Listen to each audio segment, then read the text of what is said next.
Evening students. आज की जो क्लास है उसमें हम लोग लेखपाल के जो जीएस में इंपॉर्टेंट क्वेश्चंस आए हुए हैं उनको हम लोग डिस्कस कर रहे हैं। सबसे पहला क्वेश्चन स्टूडेंट्स यहाँ पे कह रहा है कि बेकिंग सोडा का फार्मूला क्या होता है। तो बेकिंग सोडा का फार्मूला जो स्टूडेंट्स होता है वो NaHCO3 होता है। NaHCO3 ये फार्मूला पूछा गया था एक बार पॉलिटेक्निक एग्जाम में भी क्वेश्चन पूछा गया था कि एक वुमेन है जो केक बना रही है, उसने क्या केक में नहीं डाला जिससे केक सॉफ्ट नहीं बन पाया यानी हार्ड हो गया है, तो वो बेकिंग सोडा ही होता है जिसकी वजह से केक हमारा सॉफ्ट बनता है। सेकंड क्वेश्चन स्टूडेंट कह रहा है यहाँ पे नारियल का पानी है। देखिए नारियल का पानी, जैसे पानी तो H2O होता है बट नारियल का पानी नॉर्मल पानी नहीं है, वो एक अलग टाइप का पानी है जिसको हम लोग क्या बोलते हैं, तरल एंडोकोर्प। उसको तरल एंडोकोर्प कहते हैं हमारी बायो की लैंग्वेज में। तो this is not the H2O, ये H2O बिल्कुल भी नहीं है। कंचनजंगा राष्ट्रीय पार्क कहाँ है? कंचनजंगा राष्ट्रीय पार्क हमारा सिक्किम में है और सिक्किम की जो राजधानी है वो गंगटोक है।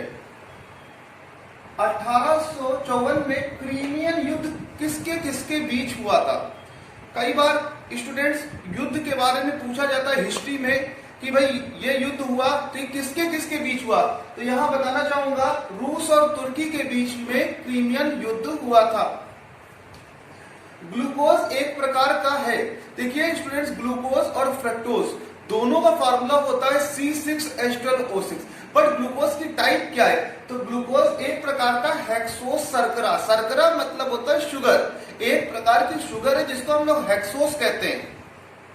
प्रचुर कैल्शियम वाली मृदा को क्या कहते हैं? यानी वो सॉइल जिसमें कैल्शियम की अमाउंट ज्यादा होती है उसे क्या कहते हैं? उसे पेडोकल कहते हैं। Pedocal is the soil in which calcium is large amount. भाषीय आधार पर राज्य का पुनर्गठन कब हुआ? कहने का मतलब स्टूडेंट्स है on the basis of the language. जो हमारे इंडिया में स्टेट डिवाइड्स हुए वो कब हुआ ऐसा? तो 1956 1956 में ये भाषा के आधार पर पुनर्गठन किया गया था। भारत किस प्रोडक्ट का, किस उत्पाद का सबसे बड़ा उत्पादक और सबसे बड़ा निर्यातक है? यानी भारत में कौन से ऐसा प्रोडक्ट है जो सबसे ज्यादा एक्सपोर्ट किया जाता है और इंपोर्ट भी उसका होता है? तो वो अभ्रक होता है। और हमने अभी अपने पहले की वीडियो में बताया था अभ्रक जो होता है वो किस मेटल का दुश्मन होता है? कॉपर का दुश्मन होता है, पता होना चाहिए आपको। मेन काम्फ जो है, ये जो बुक है इसके लेखक कौन है? हिटलर ने मेन काम्फ नाम की बुक लिखी थी। देखिए स्टूडेंट, मैं बार बार कहता हूं जो बुक लिखी गई है या जो लेटेस्ट बुक आई है उसका राइटर कौन है ये जरूर आप तैयार कर लीजिए, जो कि आपके bank, SSC, railway, UP police, लेखपाल and other state level exam के लिए अत्यंत महत्वपूर्ण क्वेश्चन होता है। भारतीय संघ में नए राज्य की स्वीकृति कौन देता है? यानी अगर बात करें भारत में जो नया राज्य बनता है, ठीक है, वो नया राज्य कौन डिसाइड करता है कि इसको राज्य घोषित करना चाहिए? वो पावर किसके पास है?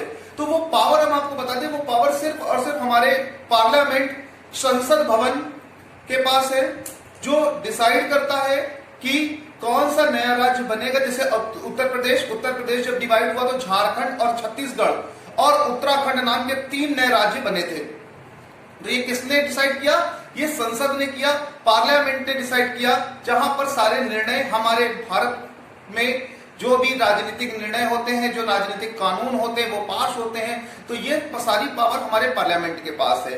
तो आज के हमने अपने सेशन में जो भी जीएस के अत्यंत महत्वपूर्ण क्वेश्चन है वो डिस्कस किए।